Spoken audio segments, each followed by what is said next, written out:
Hello and welcome to the sequel tier list that nobody asked for to the video that nobody asked for. This time we're going to be doing all of the episodes for Half-Life 2. When I say all of them, I mean all two of them. Just to reiterate from the last video, I have played Half-Life to death. I should have said in the last video that when I play Half-Life 2, I actually mean that I marathon Half-Life. I will start with Half-Life 1. I will play Blue Shift, Opposing Force, Half-Life 2, the episodes, and then sometimes I'll play Black Mesa as well. So the reality is that I have hundreds of hours, not just in Half-Life 2, but across the entire series. I have marathoned these games to death. So, first of all, I need to address a mistake that was pointed out by someone in the comments. Somebody pointed out that the turret defense section, all of the turret defense sections in Nova Prospekt, are in fact a part of the Entanglement chapter. This was a tremendous mistake on my part. For some reason, in my head, and I didn't double check it, I thought Entanglement only involved the sort of end of Nova Prospekt with Mossman and the whole teleporter defense section. I was kind of wrong about that. Entanglement is actually a much longer chapter than I thought it was. So, I'm going to be moving Entanglement. Rip to that guy who said he really doesn't like Entanglement. I'm moving Entanglement up to B tier in front of Our Benefactors because I do actually enjoy it more than Our Benefactors. You see, Nova Prospekt is S tier, right? Like, best chapter in the game, in my opinion. Entanglement is effectively just the second half of Nova Prospekt, and I really like it. I wouldn't put it in A tier, and I wouldn't put it above Root Canal and Follow Freeman, because Entanglement is just all of the turret defense sections, which they're alright, but it doesn't deserve to be down in C tier, and I like it more than Our Benefactors, so I'm moving it to B tier right here. Originally, I did actually consider moving it into A tier, but I decided, no, let's not do that. It shouldn't be that high up. As for the person who said that they don't understand, in fact, like 130 likes on it, that they don't understand that people don't like Water Hazard,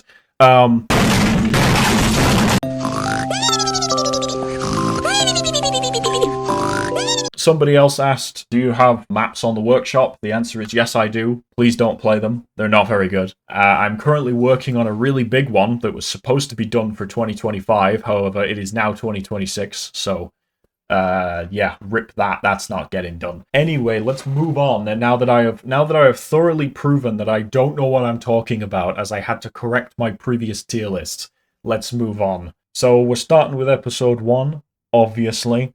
Episode 1 released 2 years after Half-Life 2. The hype for this at the time was immense, and from what I can remember, the disappointment was quite immense. Episode 1, back in the day, a lot of people were very disappointed by this, primarily because it was very short, and a lot of people, considered it to be quite the step down from Half-Life 2.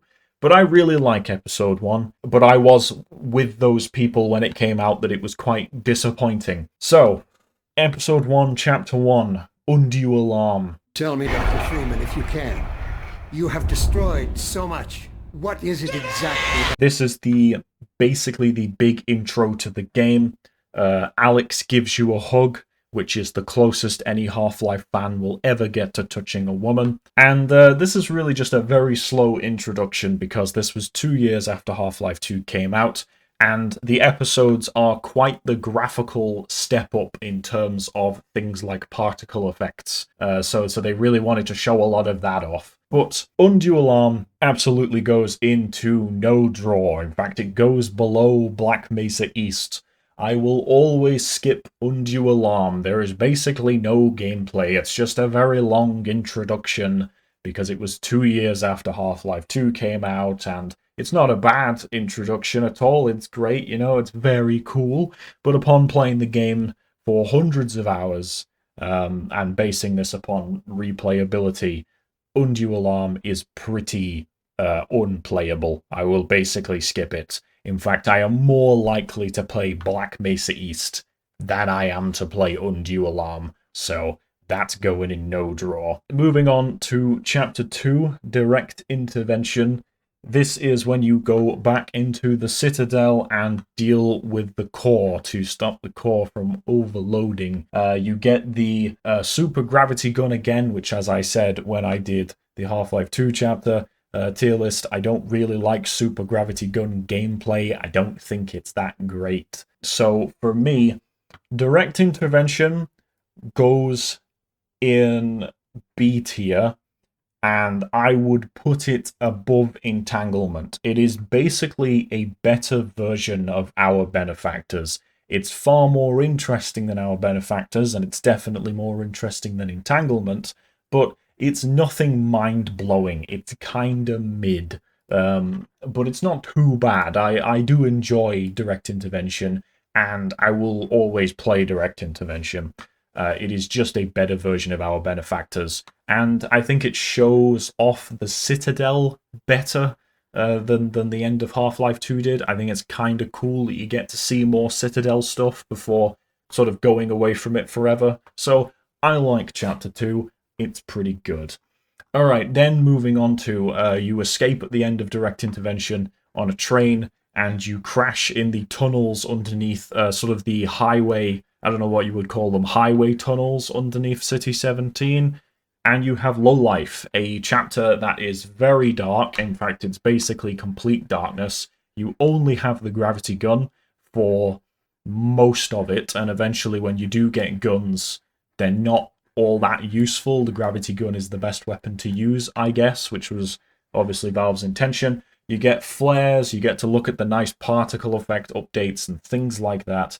And for me, Lowlife goes all the way up into high A. I really like Lowlife. I think Lowlife is great. I always really enjoy playing this chapter. I will always play it. I think the finale with the elevator fight, I really enjoy that. I really like setting zombies on fire to use them as light sources. It's also very reminiscent of Ravenholm, I guess, with the horror aspects, and I think I'm just maybe biased towards that because I really like that kind of thing. But I think that Lowlife is a great chapter. I can understand why some people would really disagree with me on this because they maybe think it's boring or slow, or they don't like the fact that you're in complete darkness for the entire time.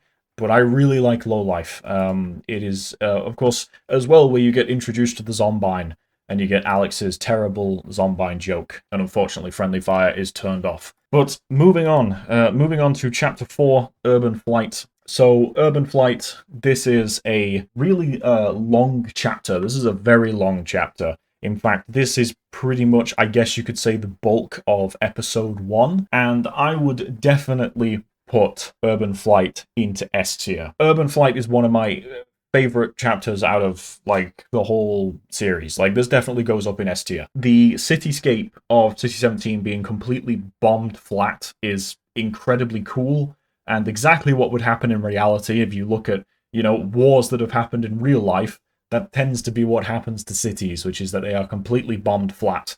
You get lots of combat with all of the enemies in the game. You've got rebels, you've got Combine, you've got antlions, you've got zombies. This chapter has everything in it. You have the whole end of this chapter is the hospital, which is a fantastically designed section. I really like the hospital part of this chapter. I like all of this chapter. Urban Flight to me is a great, awesome fucking chapter. It definitely deserves in S tier. I don't like it as much as Ravenholm or Nova Prospect. Maybe I'm wrong in that, but I really like Urban Flight. It feels like it's a better version of Anti-Citizen 1 and Follow Freeman. It's just great. And finally, moving on to the end of Episode 1, because, like I said at the start, Episode 1 was incredibly short and very disappointing at the time. Even to this day, when I replay Episode 1, I am blown away by how fast it's over. You basically get to the end of the hospital section in Urban Flight, you turn a corner, and that's it. You've reached it. That's the end of Episode 1.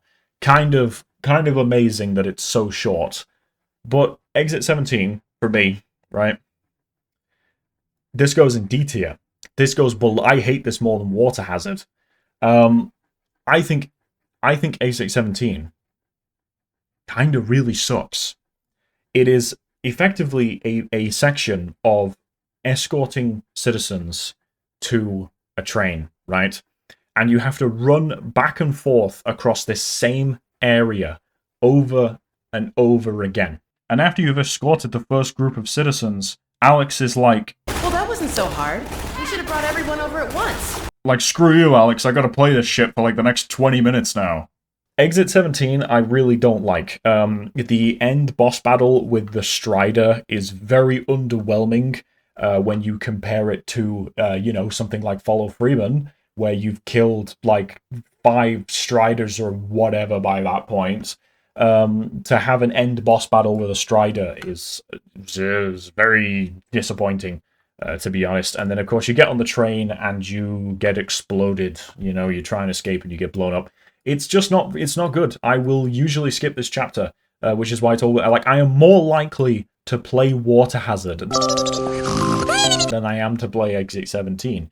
I will usually turn that corner at the end of Urban Flight and just quit and move to episode 2. I will usually not bother playing the last section of episode 1 because it's just not very good. It's really disappointing. So that's episode 1. That's it. Episode 1 is very short, but it's got some really good... It's not bad, of course. It's got some really good shit in there. Really, it's only 2 chapters, which is the first chapter and the last chapter that I will skip. As for, you got Direct Intervention, you got Lowlife, and you got, Lowlife and Urban Flight are really what makes episode 1. That really is what holds episode 1 as being still really good. I know that somebody said in the comments that it was wild that I put Point Insertion and Red Letter Day, two chapters that have no gameplay, above Water Hazard. That's just because I dislike Water Hazard that much. I would rather stand around and listen to Dr. Kleiner talk about shit than play Water Hazard. I'm sorry, I don't like Water Hazard. I will die on this. I will die on this hill. I don't like Water Hazard. Okay, moving on to episode 2, we have another graphically, it's hard to tell nowadays, because nowadays I think they've, especially with the 20th anniversary update, they've combined sort of the latest version of the Source engine together into all 3 games. But when episode 2 came out, this was another big, I would say big graphical step up for Half-Life. So episode 2 comes out. Episode 2, unlike episode 1, was not a big disappointment. Episode 2 really came back, really got people back into Half-Life, I guess. Really got people back talking about it, because episode 1 was great. Well, it was great, but it was kind of, it was disappointing. But then episode 2 came out and it was like, holy shit, we're so back. And I actually remember at the time, my PC wouldn't run episode 2, so that's how long ago this was. My computer struggled to run episode 2, so oof. Chapter 1, To the White Forest. This is basically another introduction chapter. It's another this is the game, welcome to the game again. You start in the crash train. You've actually got a bit of combat in this one. You actually have a little bit of combat in it rather than doing nothing. You get the gravity gun immediately, so you can start throwing shit around and doing things almost immediately. You also get introduced to Dr. Magnusson, arguably one of the best Half-Life characters in my opinion. I really like Magnusson. I think he's great. I think his performance and dialogue and everything is a really big part of episode 2 and really making episode 2 feel like more Half-Life as opposed to episode 1. Episode 1 felt like an addition to Half-Life 2, whereas episode 2 feels more like its own thing. To the White Forest, for me, belongs in sort of the middle of C tier. It's better than Dark Energy. I like Sand Traps more, but the problem with White Forest is it's just an introduction to the game, but I will always play it far more than I will play Point Insertion, Red Letter Day, Water Hazard, and Exit 17. And it's better than Dark Energy. because it does have some gameplay in it, and you do end this chapter by landing down in the mines. So yeah, pretty good chapter. It's not bad because it's got that gameplay in there that really holds it up. Episode 2 is pretty much the one that I will play the entirety of, except there is an exception in here, but I will play the entirety of episode 2 because episode 2 is great. Alright, so moving on to chapter 2, this Vortal Coil. This is the mines, basically. You're moving through the mines. This is a very long chapter, actually. This is a really long chapter. You fight zombies, you fight antlions, you have to revive Alex, you have to follow Vortigaunt around, you get introduced to the 2 rebels that have more personality than I think any of the rebels in the entirety of Half-Life 2. A big thing about episode 2 is that it has far more personality, I think, than Half-Life 2 and episode 1 does. Episode 2 has a lot more character stuff going on, I guess. Episode 2 really feels to me like the refined Half-Life. Like Valve really knew, like they knew what they were doing from the beginning, but episode 2 feels like they really sort of got it together and really realized like how to make something great. But the Vortal Coil is a lot of mines, a lot of the same kind of areas, a lot of fighting antlions in the same kind of areas. You have a very long turret defense section with the tunnels and the lights, which is kind of cool, but not tremendously like crazy or anything. And for me, this basically just goes into B tier, and it's better than Our Benefactors and Entanglement because it's a very long chapter. There's a lot in it. But I actually like Direct Intervention more than I like this Vortal Coil. The environments are too samey for me in this chapter, for me to put this any higher. Maybe you'll disagree with me on that, but I think this is where it belongs. At some point, I did actually consider putting this in C tier, but that's definitely incorrect. This does not belong in C tier. But it does belong there. I think that's a fair place to put it, because I don't have particularly strong feelings about this chapter. So moving on to chapter 3, this is leaving the mines and going. You've obviously revived Alex, and you go out of the mines. You have to have an Antlion Guard boss fight. I don't particularly like. I don't think the Antlion Guards are that interesting to fight against. But my problem with chapter 3 is very much my problem with chapter 2, which is that it's alright. Like, I don't have particularly strong feelings about it. It's good, but it's not fantastic. And for me, it goes in B tier, and I would say that I dislike it more than this Vortal Coil. And I actually remember talking to people when episode 2 came out. I remember talking to people about this chapter, with it has all of the zombies and the Alex sniper section and things like that. People sort of had the same opinion at the time as me, which is that it's all right. I'd rather be fighting the Combine, But upon replayability, I'll always play it. It's not bad, and none of this is bad. But yeah, this belongs in B tier. These 2 chapters to me are kind of just mid. Maybe people will really disagree with me on that. Putting Root Canal and Follow Freeman above these chapters, even Direct Intervention above these chapters. There's probably going to be a lot of people that disagree with this lineup right here, but this is just my opinion, and well, let's be real. My opinion is the only opinion that matters, so actually I'm right. Anyway, moving on to chapter 4, Riding Shotgun. So this is where episode 2 really takes off. I think this is what most people think of when they think of episode 2, which is driving around in the car in White Forest, which is a new environment we haven't seen before in Half-Life. It's a very cool environment. You have, in this chapter, you have the Hunter fight with the breakable, wooden wall that the Striders will shoot through, and you hide behind a desk. You hide behind a desk that has lots of breakable bottles on it, because Valve was very obviously like showing off with this little bit right here. You also have the chopper chase, and you end up with a chopper boss fight at the end of this chapter. For me, this chapter is a pretty high A tier. I like Lowlife more than it. Maybe I'm wrong on that, but I feel like this is where episode 2 really gets going. This is where episode 2 starts to get really good. And I like it more than Highway. I guess you could say it's a better version of Highway 17, maybe, basically. It's like the same kind of thing as Highway 17, but a lot better. You've got Alex with you, who has a lot more dialogue and a lot more going on. Like I said, episode 2 feels like it has a lot more personality and a lot more dialogue added to it. It's definitely better than Anti-Citizen 1.